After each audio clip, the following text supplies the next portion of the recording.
Hey guys, welcome back to another great episode of Conversations That Lead to Greatness.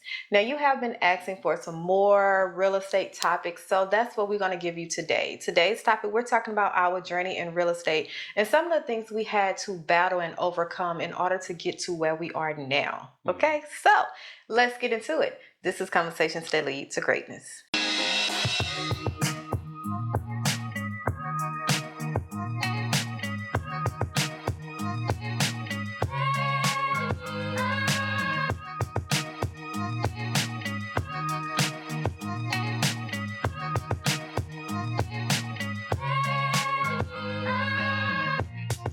My name is Akeisha Smith. And I'm Lester Smith. And welcome to our marriage podcast where we educate, motivate, and inspire you to break free of your limiting mindsets in marriage, faith, and finance that hinders your ability to create the life you desire. Okay? So now we're talking about real estate. Yeah. Mm-hmm. So if this has been your first time watching any of our episodes, welcome, first of all. But I just want to let you know this is one of our streams of income that helped us walk away from his 20-year job. He retired, and my 6-year in the hair salon. Not a 20-year job, but 20-year career. Yeah, I had a career. Yeah, we retired a little over 2 years ago, and real estate helped us to make that decision a little easier. Mm-hmm. Okay, so we just want to share our journey and I guess let God lead, because I don't know where we're going with this. You know, praise the Lord. Yeah, young man asked us to do something on real estate. I'm guessing he wants to jump into real estate. I haven't really talked to him about it, but he said do something on real estate. And with me, I was like, okay, that's cool. Well, we could do something. I could talk about that. No brainer. Yeah, that's a no brainer. And also too, that's a topic that we haven't really discussed fully. Yeah. We give little tidbits in the episode, but we haven't never actually discussed it. Because this channel is all about marriage, faith, and finance. And guess what? Real estate is a part of finance. Yes. Yeah. But anyway, the journey started back when I was around 10, 11 years old. That's when the actual real estate journey started. It didn't start, but it was God put that on my heart as a desire. Because the rent man used to come by and collect this $34. That's what he was collecting. We was on housing. We was on housing, and he would come collect his $34 at the first of the month every month. I used to just look at him. I'm like, man, I'm gonna do what you want to do one day. And I told him that I'm gonna do what you doing one day. And he just looked at me like, nigga, going on. You know what I'm saying? and from then on, throughout that time frame, as he used to come back and collect us, that would always hit my mind. I don't think it would hit my mind until he got his check. But I fought it. I fought it for many years. I shunned it down. I don't want to do that. Fought it for 30 years. As I think back, because we didn't get into real estate till I was 40. So fought it for 30 years. You know, talking about I didn't want to go change no toilets and all that good stuff. And guess how many toilets, saying I didn't want to have to go fix no toilets in the middle of the night. And guess how many toilets we had to go fix in the middle of the night? A big whopping zero. So, and I felt God was calling me to that back then. And because, let me say this. The thing that you fight the most, that you don't want to do, that you just fight it, you just continue to fight it, that's what God wants you to do in this life. I'm realizing that now. After hearing a lot of people say that over and over again. That's what God called you to do. And I fought it. Because he needs somebody to do every, different jobs in this world. He needs us. He needs real estate investors. He needs doctors. He needs lawyers. He needs everything to make the world go round. Yeah. So, yeah.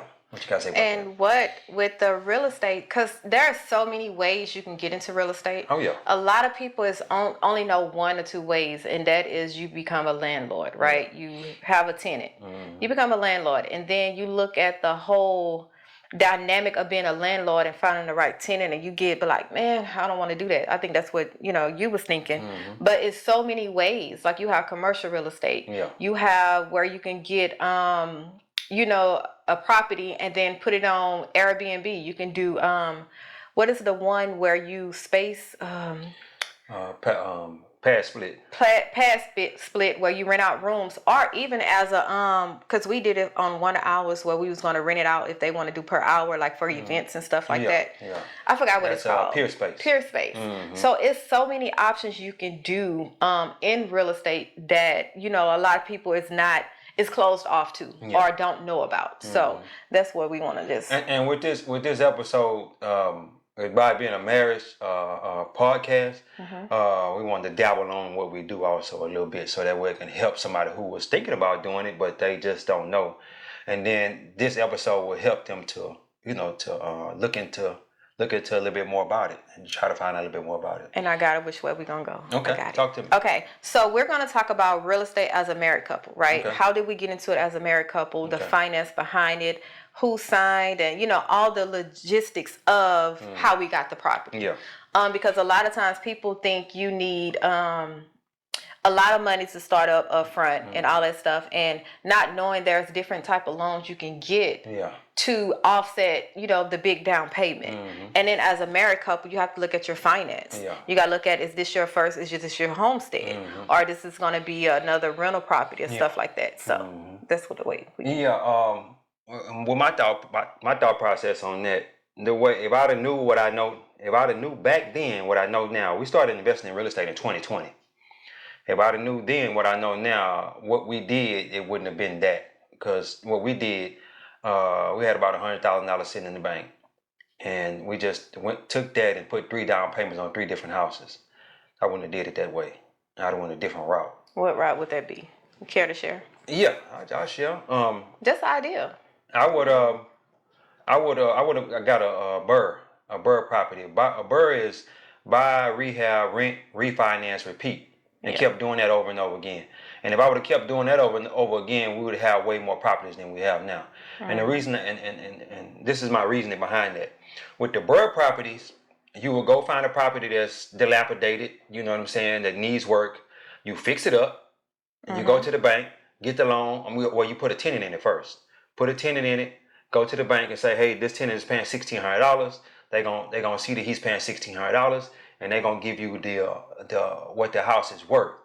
And see, by me doing it that way, that $100,000 we had in the bank, it would have pretty much stayed in the bank. We would have never had to really touch that money because they every time the money that you use to fix it up and all that, they're gonna give you all of that back. They'll give you every dime of that back. So that would definitely be the route that I would go. And with the BRRRR, you just go in a little in further detail. Yeah. With the BRRRR, so we bought a house. Okay. Let's say you know somebody who got a house for $60,000. $60,000. It's in a neighborhood where the houses are about $200,000. Okay, you go get that house for the $60,000. You either pay cash for it, or you can go to. Sometimes a bank will finance those loans, but on a dilapidated house, that means a house that's not live-in condition. Sometimes they don't want to loan on those houses. So if you can find that $60,000 from somewhere, and see, we had 100, so I would have took that 60 out of the 100 that we had. Went and put the down payment on it, and when it maybe we only had 40 left after that, it may have needed $40,000 worth of work. It may have needed a little bit more. So I put my 40 in there, and then if I need a little bit more, I go get it from somebody else. Go get it from somebody else. Finish fixing it up, and let's say when we fix it up, the house is worth $200 now because all the houses in the neighborhood is worth $200. Right, the comps. Okay, the comps in the neighborhood are $200,000. So we go to the bank and say, hey, bank, we want to get a loan on this house. Well, I'll take that back. You put a tenant in it first. Put a tenant in it first on a $200,000 house, because we have a $200,000 house. The rent is about $1,400. Okay, the rent is $1,400. So the bank is going to loan us the money because they're going to loan us the money because the house is already making money. Basically, what I'm trying to say. So, but they're not going to give you. They're not going to give you the full $200. And I'll give you the full $200 back. And now you already put all your money in this thing. The bank is going to give you a check for $180,000. $180,000. And you pay back whoever you borrow some money from. And put the money back in your bank account. Right. Do that same process all over again. Over and over and over and over again. And the only time we would have had to touch our money is when we was actually fixing Doing the property another one. up. Right. Yeah. And then it's crazy. I mean, it's not crazy. And even in that, because once you get the loan from the bank, Yeah. now the tenant is paying that mortgage. The tenant is paying it off. So you Yeah. have your 100,000 back into your bank, and now you have 80 as well. You know, to either buy another property or pay off whoever you know borrowed money from. So now you getting ready for your next property. So basically, you're getting paid to do this. Yeah. You get paid. You could after about 4 or 5 of them, you could just quit your job because you're gonna just imagine we got the 100 plus the 80 that we just made off of this, right? Well, now we had to pay somebody, so it wouldn't be that much. Let's say 50. Okay, let's 50 say year profit. let's say you make 40 because you're gonna have to give the we forgot all about the all the closing costs and all that. Yeah. So let's say we make 40. So we do that again and make another 40. You keep making 40. Just imagine if you did 5 or 6 of them a year. 40, you making $40,000 each time you do that. That would be a great strategy to get into real estate. Now, with that, say for instance, you do have an idea of doing 2 to 3 a year, right? Yeah. What type of loan would that go, or what type of loan you would go after to be able to do that and get financing from the bank? Well, you can go with your personal credit in the beginning. You can go, but the bank is going to give you about 5 loans, anywhere from 5 to 10 loans, and then you got to start using DSCR loans. DSCR loans, they go on what the house is producing, the rent that the house producing. So they won't check your credit no more. They'll just be checking to see what the house is producing. And the house is producing $1,600 a month. They say, okay, well the house is producing $1,600 a month. We can give this person. They might not, and they might cut it back a little bit. They might not give you the full 200 no more. They may only give you 160. You know what I'm saying? Something like that. So you have to bring it back a little bit. Bring it back there. Yeah. Now, let's talk about credit. Yeah. Yeah. Because I think this is one of the things that we kind of made a mistake, or we was like, okay, we learned from this. If you're a married couple, does it make sense to put both people on a loan? No. And the reason being is because I go on a loan by myself. I get 10 in my name, then she can get 10 in her name. Exactly. Yeah. It all depends on how many the bank won't let you have. Exactly. Yeah, because different banks have different guidelines. So this bank may let me have 5. So I get 5 in my name and then go get 5 in her name.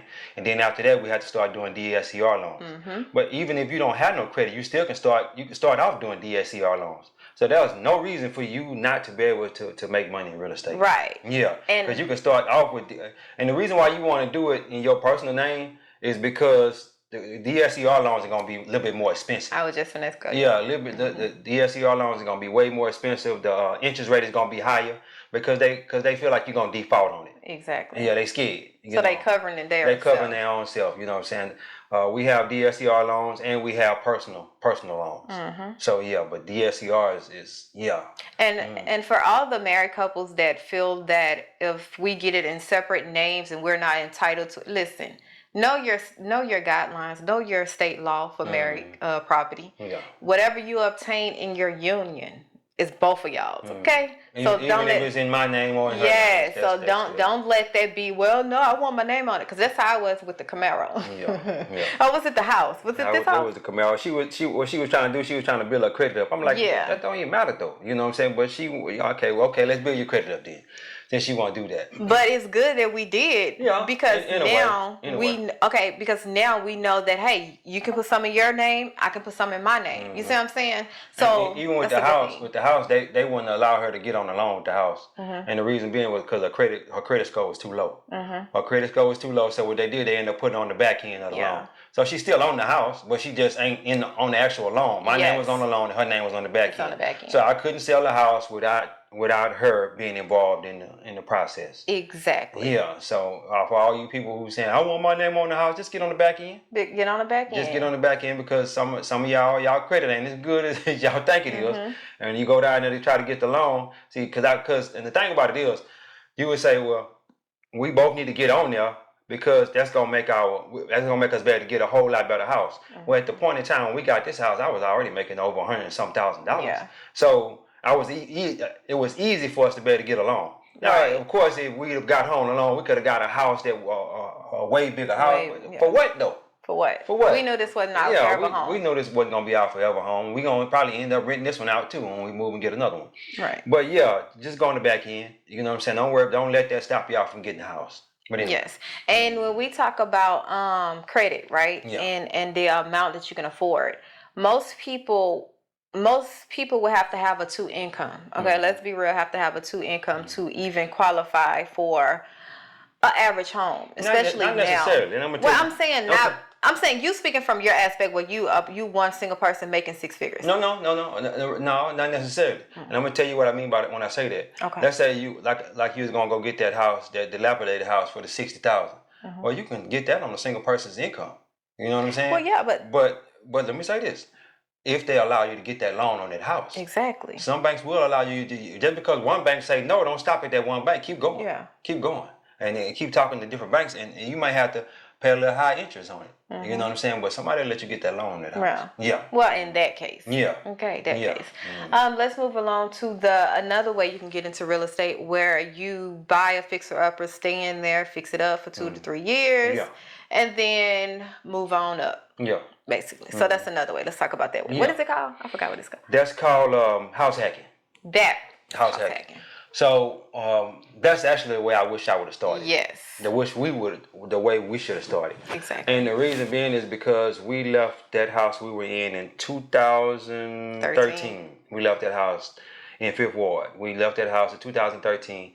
We should have fixed that one up and been fixing it up while we were staying there. And then when we got the new house, we could have rented that one out. Yes. And then when we bumped up, don't bump up to this big old nice extravagant house. Go to another house that's a little bit better than the house that you're in, and stay in that one for a year or two, and fix that one up, and do the same thing. Rent that one out. Go get you another one. Keep doing that over and over again until that last time. Then you might go just jump out there and get you. Right. When your wife get tired of moving, because eventually, I know how men are. We'll just keep going. We'll just keep, but you got to have that vision though. You got to have that vision to say, well, baby, we're gonna do this 5 times and then we're gonna stop. You gotta have it in your head. Yeah. Or you're gonna say, well, baby, we're gonna do this until we get kids and then we got to stop, because when you get to kids in a certain school and stuff like that, you want in a nice school, you want to keep them in that particular school, and you don't want to just keep moving. Stability. Yeah, that's stability. Build that stability. But yeah, that'd be definitely a way to go. And you may say, well, I don't want to stay in the house while they fixing it up. Well, do you want to make some money? Exactly. Yeah. Do you want to make some money? It's money to be made in the real estate game. But do you want to make some money? So y'all get in that one room. You and your wife get in that one room and fix up the house, and y'all can go. You can do your sweat equity too. Get on YouTube, learn how to fix this and learn how to fix that. Go buy you a toilet here, and a little bit of everything. And y'all get in there and learn how to fix that thing up yourself. Exactly. Yeah. And then it's crazy because it's even when we talk about getting a lump sum money like taxes. You know what I'm saying? And how you can take your taxes and make it part of your down payment. Tell them what we did with our tax money. Every year, when you thought we gonna go down there and ball out. I thought we was finna ball out. Thought we go down there and ball out, get the bag and all that. What we do with the money? Yeah, we put that back in the house to pay off our house. Yeah, we every time we got the container rod, checks, any kind of bonus checks, anything, tax money, any kind of lump sums, I would throw that on the house. Exactly. Throw it on the house. She'd be like, can we go buy a bag, or can we do this now? Not buy a bag. Whatever. I'm on vacation. I'm on vacation. Whatever it was. Well, we was still going on vacation. No, but more expensive. Yeah, she wanted to go on more vacations instead of that 1 or 2 a year. Let's go 3 or 4 or 5. No, we finna pay this house out quick. Yes. And we end up paying it off in 8 years. 7.5. 7.5 years. So just imagine that. You got a house that's worth $300,000. It's paid off. It's like, dang. As you look back, you be like, it's rough getting there. But once you're there, you're like, okay, I see what was going on here. It's an asset now. Yeah. It's an asset. It's not no longer a liability. You become your asset. Because you can sell it at any time. Exactly. Another way you can get into it is if you do like duplexes or the triplex or the fourplex. Yeah, I got a homeboy here. Yeah. Hey, shout out to CTC Technology. Shout out my homeboy Willis Dixon. Yes, man, he is killing it. Yeah, I had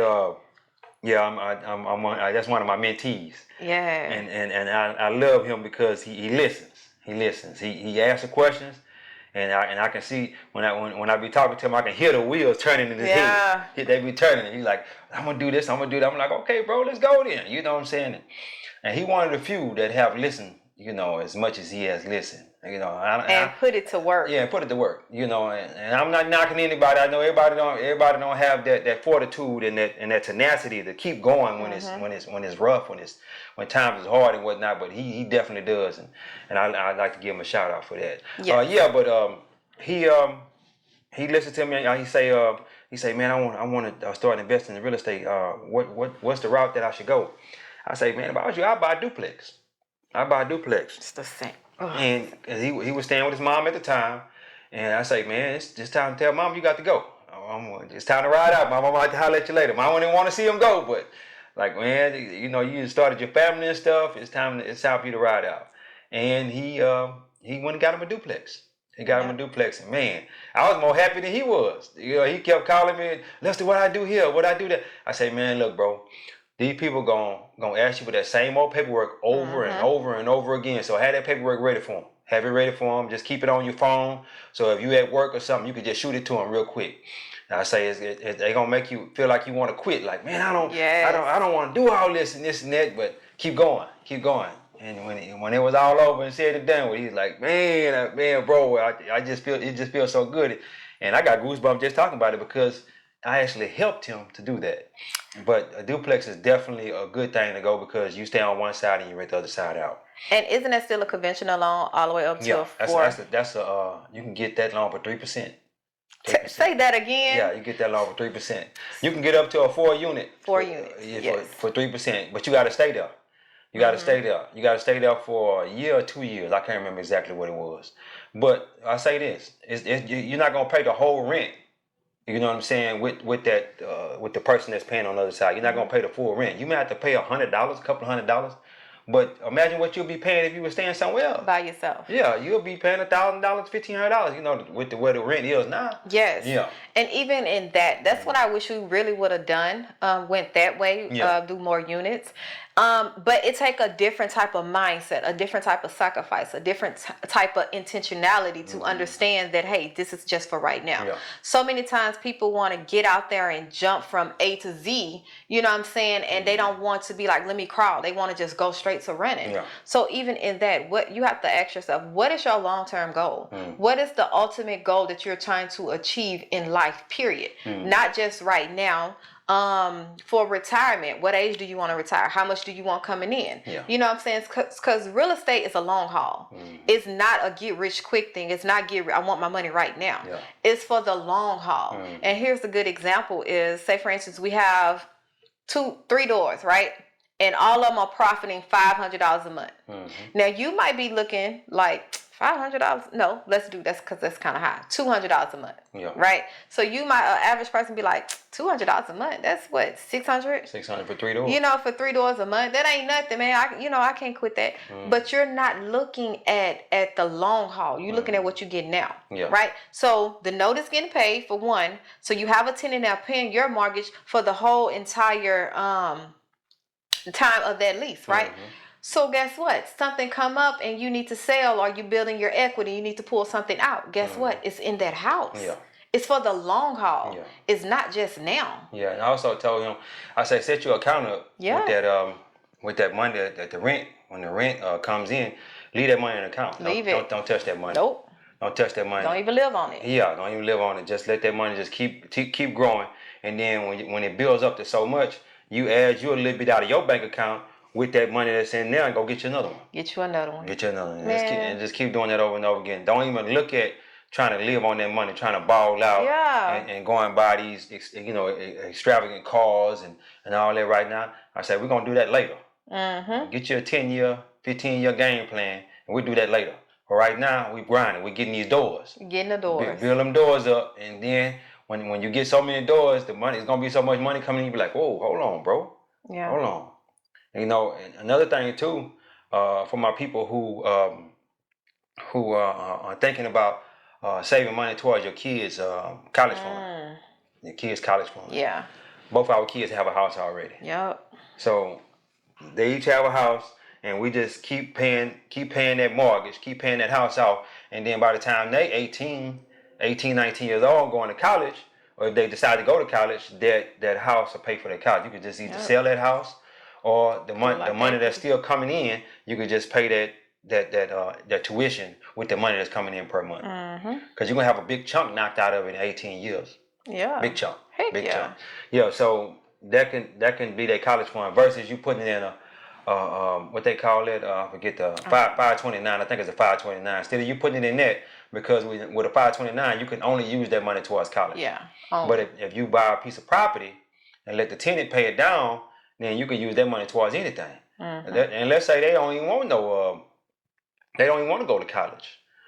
You can one day you might, all depending on what house the neighborhood in. You could gift them the house and say, hey, this your house. Yeah. You know what I'm saying? You know, if it's in the hood, you might not want them living in the hood, but you got to start somewhere though. You have to start. Yeah, you got to start somewhere.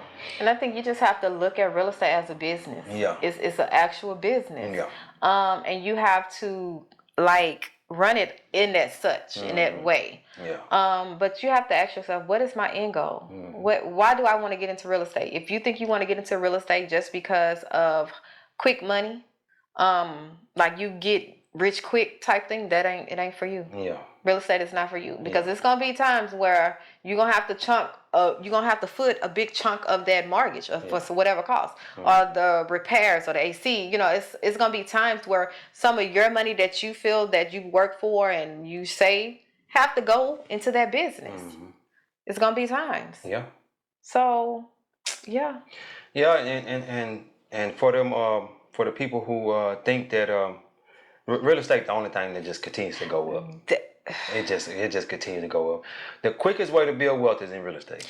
That's the quickest way to all the stock market people and all that. Real estate. I'm gonna say this to the day I die. Ask Donald Trump, he know. Exactly. Ask Donald Trump. A lot of people don't like Donald Trump, but the man is a real estate tycoon though. Ask him, he know. So real estate, just keep holding on to it. Even when the stock market crashed on the real estate market in 2008. If you just held on to your real estate, the real estate almost went to half. So let's say you had a house that was worth $100,000 and it dropped down to $50,000 or $60,000. All you gotta do is just hold it for another 5 years or so. Just let the tenant stay in there, and you keep continuously paying the mortgage down. And in 5 years, the house was back where it was supposed to be, and I think it was even worth even more. Yeah, it's more. Yeah, so it's very rare that a house gonna go down in value. Very rare. But the real estate, stock market will take your money. Heck yeah. It will take your money. And I'm not against the stock market. I'm in the stock market also. But if I had to do it all over again, I would take every dime I had and put it in the real estate. I wouldn't even mess with the stock market at all. Exactly. And this is the good thing about it. You get incentives, tax write-offs. Oh, yeah. You know how so many people is mad about the rich people and how they get tax cuts and how they pay less in taxes? Yeah. They got real estate. I forgot to even tell how we got involved in real estate. Yeah. Yeah. Oh, yeah. That's right. Yeah. Well, we was making so much money back in 2018, and I was trying to find some kind of way to alleviate the taxes. Yeah. And we ain't had no kids. Ain't had no kids or nothing. We ain't had no write-offs, none of that. So I'm just looking around on the internet. I'm watching YouTube video after YouTube video. How can I pay less in taxes? Everything said real estate.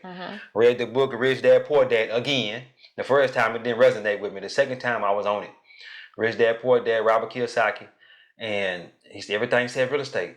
And I say, man, this was, the Lord told me this a long time ago. I just didn't want to hear it. I wasn't trying to hear it, but that's how we got involved with it, trying to alleviate the tax burden.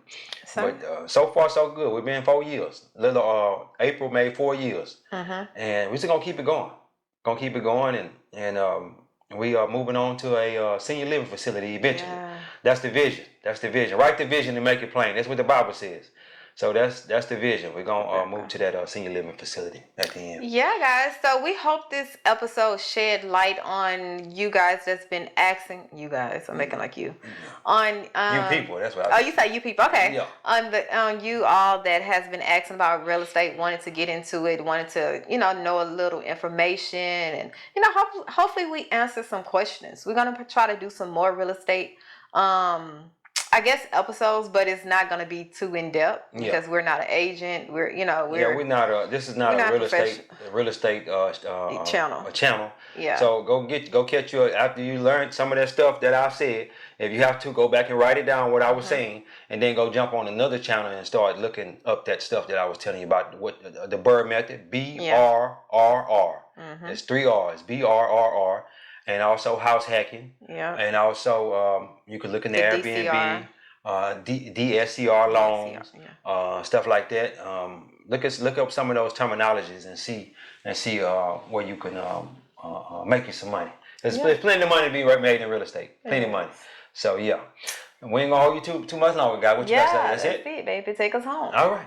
Deuces. Don't forget to like, share, and subscribe. That part. Don't forget to like, share, and subscribe. Period. Because we starting to love making these episodes, and to know that we're helping somebody. It makes a big difference in our life. Anyway, guys, God is good. Life is good. When we look good, we feel good. We live in a life of abundance. Peace. Deuces.